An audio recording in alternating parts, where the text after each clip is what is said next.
جی گزشتہ روز جو government boys high school workshop میں ایک خاتون ٹیچر کا معاملہ یہ سامنے میرے ساتھ موجود ہیں. خاتون ٹیچر ہیں فرخندہ شاہین جو گورنمنٹ بوائز ہائی اسکول سے 1 سال سے وہاں پر ٹیچر کے فرائض انجام دے رہی ہیں. تو جو اس وقت سوشل میڈیا پہ اور دیگر میڈیاز پر ان کی جو پریس کانفرنس بھی چل رہی ہے، آخر کیا معاملہ ہے انہی کی زبان جانتے ہیں. اچھا درکشندہ، آپ بھی یہاں پر آج سانگھڑ پہنچی ہیں، اس ساری صورتحال کے حوالے سے کیا کہیں گے آپ؟ ایکچولی یہ ایک ایونٹ ہوا ہے جو لائم لائٹ پہ مجھے لے کر آنا تھا، اور اس میں مجھے ہراس کیا گیا ہے، مجھ پہ فزیکل ازالٹ کیا گیا ہے. میرے پاس میڈیکو لیگل سرٹیفکیٹ بھی ہے، اور جو ابھی میں نے وصول کر لیا. آج میں بیسیکلی اسی کے سلسلے میں آئی تھی.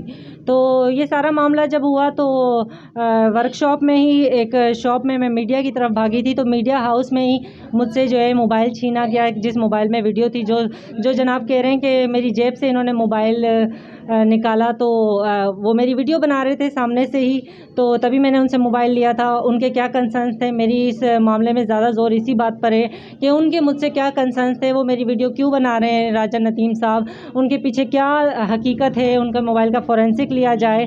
اور جو باقی ملوث اساتذہ ہیں جنہوں نے مجھے تنگ کیا ہے، تب تک تو میٹر شاید اسکول کی باؤنڈریز میں ہی تھا، لیکن انفارچونیٹلی جب میں ہیڈ ماسٹر صاحب کے پاس کال کی، میں نے وہ اسکول میں تو اس وقت میٹر کے وقت موجود ہی نہیں تھے، تو ان کو جب میں نے کالز وغیرہ کی تو انہوں نے مجھے کوئی ایسا رسپانس نہیں دیا جس سے میں مطمئن ہو جاؤں. ڈی او صاحب آئے تو ڈی او صاحب کو میں نے باقاعدہ اعتماد میں لینے کی کوشش کی. ان کو میں نے اس سے ایک دن پہلے سیٹرڈے کو ڈی او صاحب کو بھی میسیجز کیے ہیں. ڈائریکٹر صاحب سے بھی میں تقریباً 15 دن سے لگ بھگ کانٹیکٹ میں ہوں. میرے پاس وائس نوٹس بھی ہیں، تو ان سے بھی میں نے کانٹیکٹ کرنے کی کوشش کی تھی. انہوں نے بھی میرے ایشو کو ایڈریس کرنے کی کوشش نہیں کی.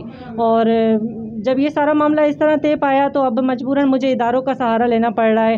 میں نے ایف آئی اے میں بھی کیس کر دیا ہے، رپورٹ کمپلینٹ کر دی ہے سائبر کرائم ونگ میں، کیونکہ ویڈیو ود آؤٹ کنسنٹ بنانا ایک سائبر کرائم ہے. اور دوسری بات یہ ہے کہ راجہ ندیم صاحب نے ان کے ساتھ جو لوگ کھڑے ہیں، میرے گھر پہ بھی باقاعدہ پتھر میں ڈبے میں نمبر پھینکے گئے ہیں، پلیز کال کر کے.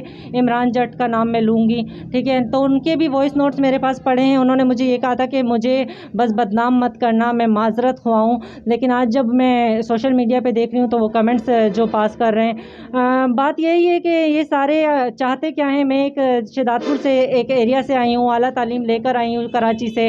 تو اس طرح کیوں کیا جا رہا ہے؟ کیا یہ تعصب کا شکار ہیں یا پھر مجھ سے ان کو کوئی مسئلہ ہے؟ یہ مجھے یہ تک کہہ رہے ہیں ہم پٹھان ہمارے علاقوں میں آ کیسے گئی ہو، ہم تو تمہیں نہیں چھوڑیں گے. اچھا فرخندہ، آپ 1 سال سے یہ معاملات کب سے شروع ہوئے؟ اور جو اسکول انتظامیہ کا بھی ہمارے سامنے موقف آ رہا ہے، وہ کہہ رہے ہیں کہ یہ جو الزام ہیں وہ جھوٹے ہیں. آخر کیا وجہ بنی اور اب آپ کے مطالبات کیا ہیں؟ سر بات یہ کہ الزام جھوٹے ہیں یا سچے ہیں، یہ تو انکوائری کمیٹی ڈیسائیڈ کرے گی، انتظامیہ ڈیسائیڈ نہیں کرے گی. میرے پاس سارے پروفز ہیں. ان کو اگر مجھ سے کوئی کنسرنز ہیں یہ بھی پروفز لے کر آئیں. دونوں پارٹیز پروفز کے ذریعے بات کرتے ہیں، اس کے بعد بات کریں گے. اور جو میرے کنسرنز یہی ہیں کہ جو کلپریٹس ہیں، جو ملزم ہیں، انہیں سزا دی جائے، انہیں ان کے حتمی انجام تک پہنچایا جائے، تاکہ کسی کی دوبارہ ہمت نہ ہو جینڈر بیسڈ وائلنس کو پروموٹ کرنے کی، ورک پلیس پہ سیکشولی کسی کو ہراس کرنے کی، کسی کو فزیکلی ٹارچر کرنے کی، سائیکولوجیکلی ٹارچر کرنے کی. یہ ایک سائبر کرائم والا کیس بھی ہے، تو سائبر کرائم سے بھی ایک، کیونکہ ٹیررزم ہمارا جو فائنینشیل ایکشن ٹاسک فورس ہے اس کے ہمارے یہ ہیں کہ ہم ٹیررزم کو روک رہے ہیں. تو ٹیررزم پہ روکنے کے لیے پاکستان کام کر رہا ہے. ہم ابھی گرے لسٹ سے نکلے ہیں، تو ظاہر سی بات ہے اس طرح کی چیزیں اگر ہوں گی تو ہم واپس گرے لسٹ، بلیک لسٹ کی طرف جائیں گے. تو بیسیکلی میرا مقصد صرف اس کا یہ ہے کہ میں اپنے ملک کے لیے ایک اپنے استاد ہونے کا بھی فرض انجام دے رہی ہوں، ایک شہری ہونے کا بھی اور ایک عورت ہونے کا بھی. اچھا آخری سوال کروں گا. سوال یہ ہے کہ اب آپ کو ریلیو بھی اس اسکول سے کر دیا گیا ہے اور ڈی او نے ایک کمیٹی بھی تشکیل دی ہے، اس پر آپ کیا کہیں گے؟ سر جب میں یہ میٹر ہو رہا تھا میں نے ان سب کو اعتماد میں لینے کی کوشش کی، بجائے میری بات سننے کے مجھے بغیر بتائے مجھے ریلیو کر دیا گیا. آج جب میں اسکول گئی ہوں تو دیکھتی ہوں کہ ماسٹر رول پہ ریڈ پین سے سائن کیے گئے ہیں، اور لکھا گیا ہے relieve to D O office سانگڑ.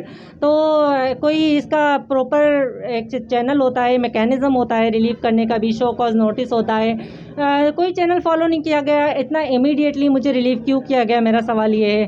ٹھیک ہے. اور آپ کا نیکسٹ کوشچن کیا تھا؟ دوسرا یہ ہے کہ جو انکوائری کمیٹی تشکیل دی گئی ہے اس ہاں، انکوائری کمیٹی سے میری درخواست ہے کہ مجھے آئیں اور میرے پاس جو پروفز ہیں مجھ سے وہ بھی لیں اور سارے معاملات کو تھورولی انویسٹیگیٹ کریں. بایاس کسی بھی پارٹی کی طرف نہ شو کیا جائے، نہ میری طرف نہ ان کی طرف. فی الحال میں آپ چاہتی ہوں کہ ایک پراپر انویسٹیگیشن ہو، موبائلز کا بھی فورینسک لیا جائے، ساری چیزیں پروف ہوں. میں جھوٹے انکشافات پہ بات کرنا چاہتی ہی نہیں ہوں. میرا جو موقف ہے وہ یہی ہے کہ جو بھی سیدھی بات ہے، جو بھی انصاف والا راستہ ہے وہی اڈاپٹ کیا جائے. Thank you. بالکل میرے ساتھ یہاں پر فرخندہ شاہین موجود ہے. یہ جو خاتون ٹیچر والا معاملہ ہوا ہے، یہ ان کا ایک ہی مطالبہ ہے کہ جو بھی میرے ساتھ ہوا ہے اسے مجھے فوری طور پر انصاف فراہم کیا جائے. اس حوالے سے ڈی او سیکنڈری کی جانب سے ایک انکوائری کمیٹی بھی تشکیل دی گئی ہے. اور ظاہری بات ہے ایک خاتون جو شداد پور سے بلونگ ورکشاپ میں کئی عرصے سے پڑھا رہی تھی، اور یہ معاملات ہیں جینڈر وائلنس پر بھی کافی تنظیمیں کام کر رہی ہیں، قانونی ادارے بھی کام کر رہے ہیں، لیکن یہاں پر جو یہ معاملات سوال اٹھتے ہیں اداروں پر کہ اس خاتون کو کہاں تک انصاف فراہم ملتا ہے. جی